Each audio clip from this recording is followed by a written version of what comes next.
Good morning. We are extremely pleased that you are here. You're ready for more co-creation? Yes. Taking thought beyond. Yes? New insights, new awarenesses, new understanding, new fun, new clarity. You ready to go? Yes. What do you want?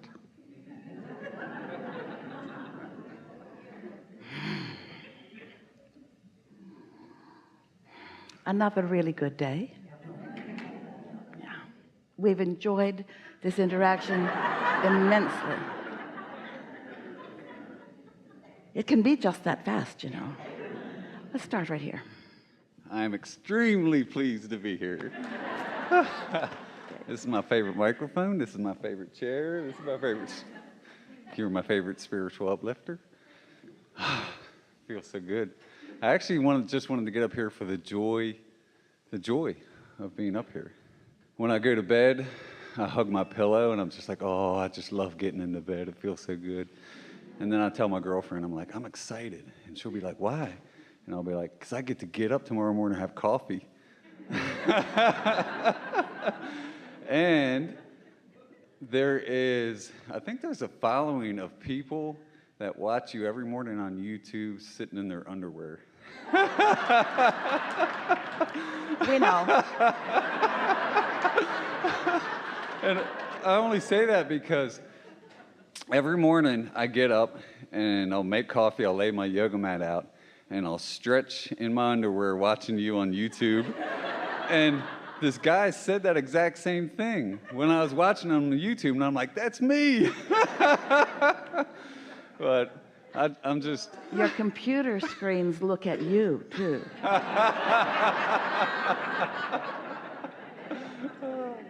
So I was thinking of getting a T-shirt that says, I do it in the vortex. I do it in the vortex under the influence.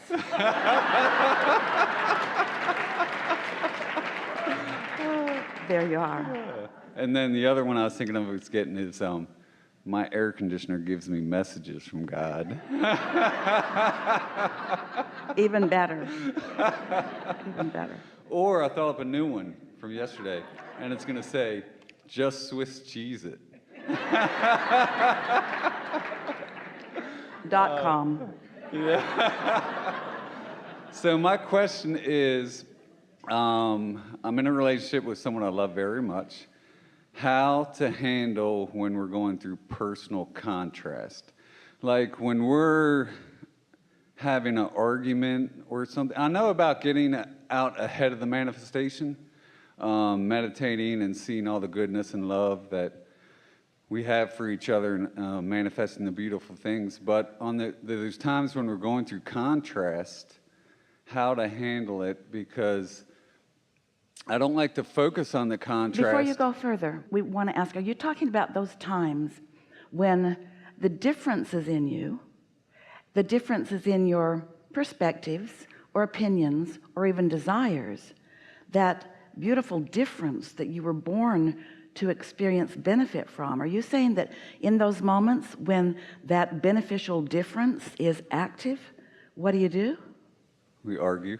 But focus upon the beneficial difference. We want you to embrace the clear understanding that your differences are of such value. They are, and I see that. Your samenesses could lead to absolute boredom. That really is why people move on from relationships so often. But if you have a relationship where differences still abound, where you help produce in each other new clarity about what you prefer so that you have a dynamic, active relationship, then it can be eternal. But if you can ever get so compatible and so same and so aligned in every idea about everything, then this relationship has no more potential to produce expansion. Mm-hmm. Yeah, and I understand that, and I see the beauty, and she has helped me grow tremendously.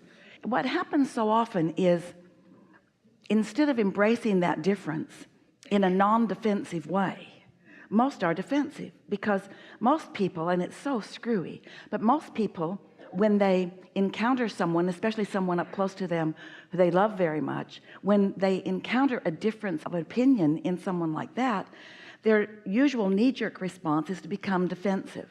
And in their defensiveness, they immediately lose their connection with their own clarity, their own source. They're no longer in the receiving mode. Of course, your goal is to remain in the receiving mode while you are acknowledging your differences. And it's a little tricky, but it's only tricky because as humans, you have developed patterns of defense. Like, if someone doesn't agree with me, then I need to get them on board with me, instead of understanding the value of the varying perspectives. When you come together collectively as a group, there are not two of you that are the same. You are so varied in your approach to life, which makes you collectively really, really good for one another. Because without variance or difference, you could not produce new ideas. So rather than feeling defensive about anything, instead what you're wanting to do is acknowledge that there is advantage in it. And that's what we've been calling step 5. Step 5 is realizing that you are having some contrast and that you are aware of some contrast, but at the same time that you are having some contrast, you are not out of the vortex in the contrast. That's what we're asking you. Do you think you can do? Can you be aware of something not wanted and still be in vibrational sync with your inner being? Yes. And the way you do it is by acknowledging the value of the contrast, by appreciating the value of the contrast. There is value in contrast. So you say, thank you very much. I hadn't looked at it in that way. I'll think about that. I may not ever agree with you completely, but I like that we have a broader view. I do see the value in contrast. And early on, I used to, like, if she would say something that would hurt my feelings or something. Like what? I used to fight fire with fire, but well, that doesn't most work. do. That's defensiveness. But you can't push against anyone without being off in the wilderness apart from your own inner being. So when you fight fire with fire, what happens is you leave your true power and you wage a battle that you're not winning even when you're winning. And the reason that most who are fighting fire with fire, or who are fighting at all, the reason that most get more and more belligerent about it, or more and more strong about it, is because you have a unconscious, maybe conscious awareness that you've stepped out of your energy zone, out of your power zone, out of your true leverage zone, and now you're trying to make up for it through the action and the words, which are never very strong. But it's what makes people be so ridiculous. It's what makes people be ridiculous with their words and their threats and their bullying, because they're out of connection. When you're in connection with true source, you don't feel like bullying anyone. You don't make threats. You just stand in your power and do everything you can to uplift, you see. So in the midst of a sort of battle with your lover, as you stay in your full power, then there's no battle, because there's no threat of you losing your true power. You see, that's why when you battle with each other and you get defensive, is because you've lost your power and now you're fighting against the person that you feel took your power away. So it's tricky, because when we want to talk about something that's uncomfortable or something that causes tension between us, I don't want to focus on the negativity. I want to stay in alignment, but... Well, we want that too for you, but more than that, we want there to be nothing to be uncomfortable between you. In other words, there's nothing uncomfortable between your inner being and you. Your inner being doesn't care if you listen to them in your underwear. There's nothing that you do that causes your inner being to separate from you. There's plenty that you do that causes you to not be in the vibrational vicinity of your inner being. You can't get away from your inner being. Your inner being will continue to acknowledge you, to know you, and to love you no matter what. It's only your ideas that cause the separation, you see. And this isn't all the time. This is just the times when you do have contrast. So for example, say she comes home and she's out of alignment and she's upset, and I'll try to stay in alignment, so I try to separate myself, but it almost seems insensitive. But here's the first question that we want to ask you. So she comes home out of alignment, and we're assuming that from your perspective you were in alignment before she came home out of alignment. So let's say that's the case, that you are in alignment when she comes home out of alignment. And so when that happens, you, like your inner being, your only intention with her is to help her get back into alignment.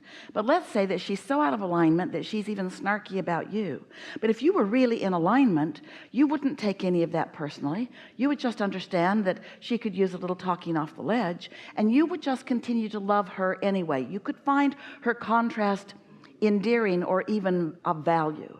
But if you're not really solidly in alignment, and she comes home out of alignment, and therefore you see her as a risk to your alignment, that's what makes you defensive. So if you are solidly in alignment, then you don't feel that risk, and then you don't feel defensive. You see what we're getting at?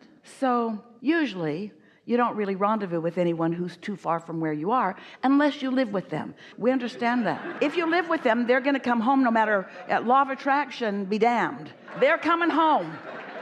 They're coming home because that's where their bed is. You just have to be ready for them to come home, which means you have to be in alignment with yourself. And when you're in alignment with yourself, then there's value in everything that you see. When you're not in alignment with yourself, then you need everything to be the way you need it to be in order to what you erroneously, in a flawed premise way, think will support your alignment. You do not owe it to each other to be in alignment. And when you feather somebody else's nest, when you are so in alignment that they use you for their inner being, then there are going to be testy times, because nobody can stand in that solid place of being the support like the inner being is for anybody else. And yet you do that to each other all the time. You want each other to be the way you need them to be in order to feel good. And when they're not, then they're doing something wrong. And that isn't how it is.